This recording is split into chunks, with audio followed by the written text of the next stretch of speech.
بسم اللہ الرحمن الرحیم، السلام علیکم ورحمۃ اللہ۔ عمران خان کی رہائی کے لیے جو عالمی طاقتیں ہیں وہ بھی اب ایکٹیو ہو گئی ہیں، وہ بھی میدان میں آ گئی ہیں، اور یہ اہم ترین سفارتی ذرائع خاص طور پر اسلام آباد کے اندر جو سفارت خانے طاقتور ممالک ہیں، بہت ہی طاقتور ممالک، ان کے جو سفارت خانے اسلام آباد کے اندر موجود ہیں، انہوں نے اپنے ذرائع سے یہ پاکستان کی اسٹیبلشمنٹ اور پاکستان کی گورنمنٹ کو، حکومت کو اپروچ کیا ہے، اور اپنی اپنی متعلقہ حکومتوں کے جو پیغامات ہیں پاکستان کے متعلق وہ ان کو کنوے کیا ہے، اور بہت اہم ترین انفارمیشن ان کی جانب سے کنوے کی گئی ہے کہ پاکستان کے اندر جو اس وقت سچویشن پیدا ہو چکی ہے،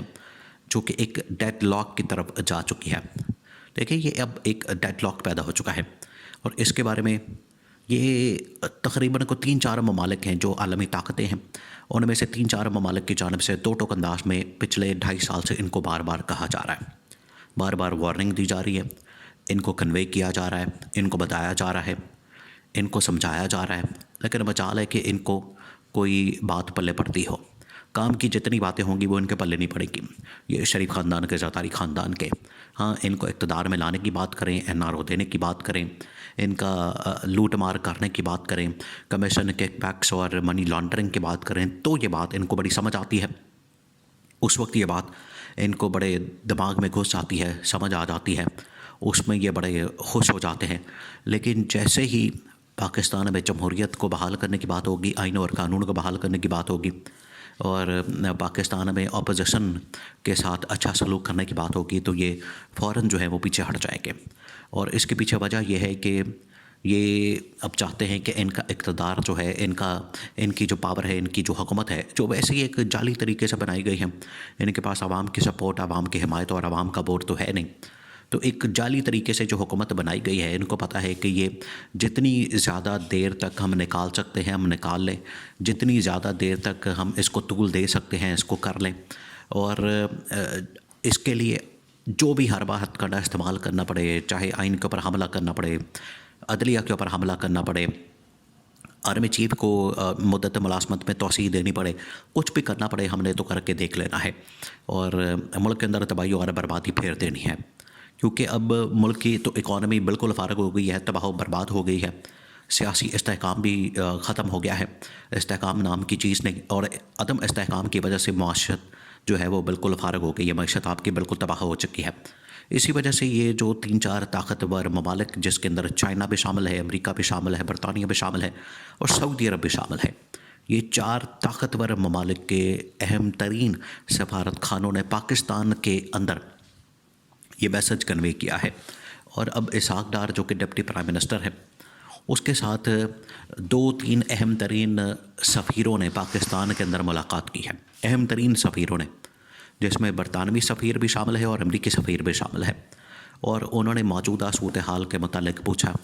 اور دیکھیں، امریکی سفیر کے اوپر تو ویسے ہی امریکہ سے بڑا پریشر آ گیا تھا کہ امریکی سفیر یہاں پر بیٹھ کے کر کیا رہا، اگر اس نے پاکستان کے حالات کی بہتری کے لیے کوئی کام نہیں کرنا، کوئی اس نے پرپوزل نہیں دینی، اس نے کوئی سجیشن نہیں دینی، اس نے کوئی اپنا کردار نہیں ادا کرنا، تو امریکی سفیر یہاں پر پھر کر کیا رہا، چنکنا بیچ رہا ہے، وہ یہاں پر چولے لگانے بیٹھا ہوا ہے، اس کا کیا کام ہے پھر پاکستان میں، جب اس نے کچھ کرنا ہی نہیں ہے، اس نے کہیں آنا ہی نہیں، جانا ہی نہیں، ملاقات کرنی ہی نہیں، کوئی حل نکالنا نہیں،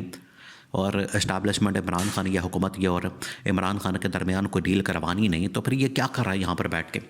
اس وجہ سے امریکہ کی جانب سے جو پریشر آیا تھا امریکی سفیر کے اوپر، امریکی سفیر نے تو پھر فوراً جو ٹاپ لیول کی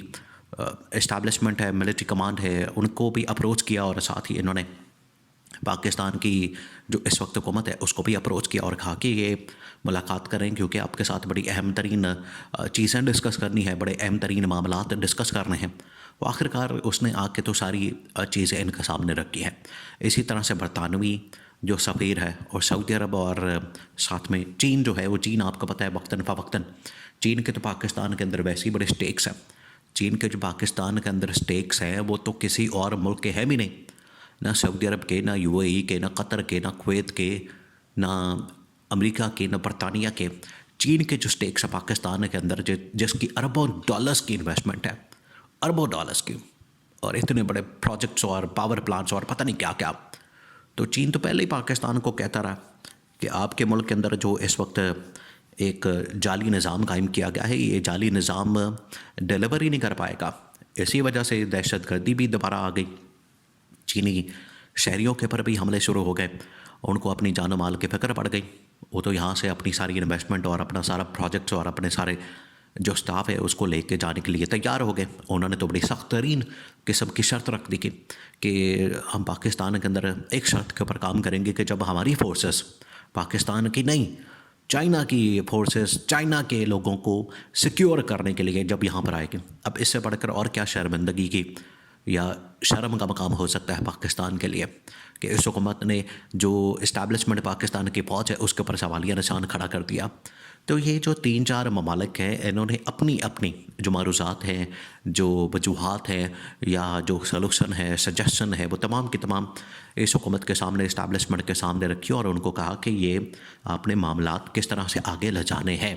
آپ نے کیسے یہ ڈیڈ لاک کی صورتحال کو ختم کرنا ہے، کیونکہ ڈیڈ لاک بڑھتا جا رہا ہے. اب اس سچویشن میں، اس سیناریو میں کہ جب احتجاجی کال آ چکی ہے، 24 نومبر بالکل سر پر آ چکا ہے، 2-4 دن پیچھے رہ گئے ہیں، اس سچویشن میں تو جو ڈیڈ لاک ہے اس کو کسی طرح سے کم کرنا ہے، اس کو ختم کرنا ہے، اس کو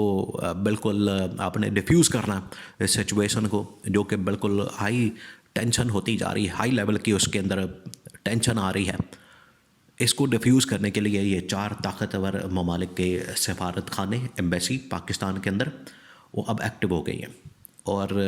اس کی باقاعدہ خبریں جو ہے وہ باہر آنا شروع ہو گئی ہیں سفارتی ذرائع سے. اور اس میں ایک اور جو اہم ترین معاملہ ہے وہ یہ کہ عمران خان اور پی ٹی آئی کو بھی اپروچ کرنے کا فیصلہ کیا گیا کہ پی ٹی آئی کی لیڈرشپ سے ملیں، اور کیونکہ اگر ہم اسٹیبلشمنٹ سے مل لیتے ہیں، فوج سے مل لیتے ہیں، اگر ہم حکومت سے مل لیتے ہیں، ان کا تو ورژن پتہ چل جائے گا کہ یہ کیا چاہتے ہیں. اور ان کا ورژن یہ ہے کہ حکومت کسی طرح سے ہم بیٹھے رہے حکومت میں، جبکہ ہمیں پتہ کرنا چاہیے کہ پی ٹی آئی کا موقف کیا ہے، پی ٹی آئی کا ورژن کیا ہے، پی ٹی آئی کیا چاہتی ہے،